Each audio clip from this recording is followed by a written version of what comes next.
we could inquire into the nature of national identity. Yeah. Now, I think identity works the same way at all the levels we described, but to the degree that there is a national identity, I think the technical definition of a national identity is shared participation in the same stories. So one of the things I've figured out, and we're trying to promote this view, let's say at ARC, because we want to get the story right. Well, the first thing you need to know is that the story is everything. And there's a technical reason for that. So, and this is why I think we're at the end of the Enlightenment. The Enlightenment folks believed that you could orient yourself in the world as a consequence of the facts. But the problem with that is that there's an infinite number of facts and combinations of facts. And so you drown in a landscape of unmediated facts. So you have to prioritize facts. And that's what a system of values does. A system of values prioritizes the attentional significance of the facts. So if you go to a movie and you watch the protagonist, you map what he attends to, what he gives attentional priority to, and that enables you to duplicate his emotions in your own body. And then you evaluate the consequence of that value structure as it plays itself out across time. And the reason we find that gripping is because there isn't anything more important to us than how to determine how to prioritize the facts. So a story is a description of the way someone prioritizes their facts. Okay. Once you know that, the next question that emerges is what then is the correct story? But even independent of that, it leaves you with another conclusion, which is that you and I share an identity only insofar as we participate in the same story. Yes. It's the definition. It's like with your wife, for example. You might say, well, what unites you?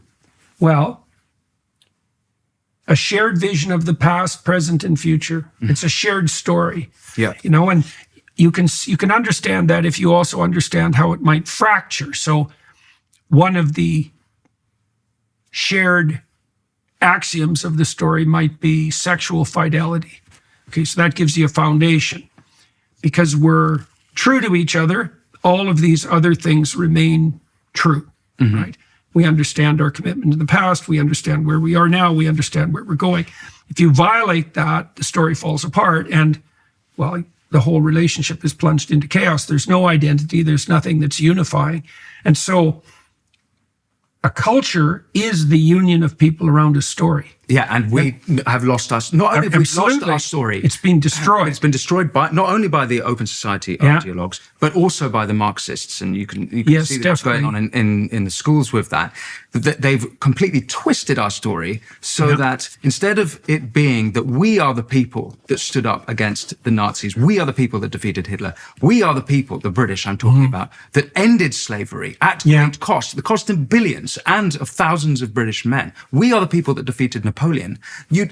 Instead, young children are coming out of school thinking British Englishness, it's evil. And so the whole country, I believe, is falling apart because of that.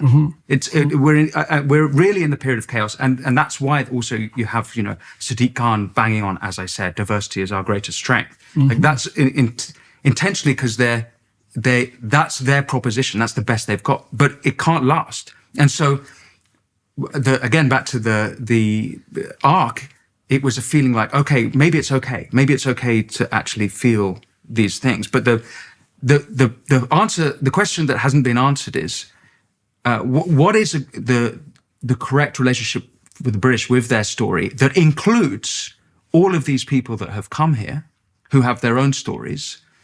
And without answering that question, we won't find unity as a nation. Right. And that's the same question is what are the core values?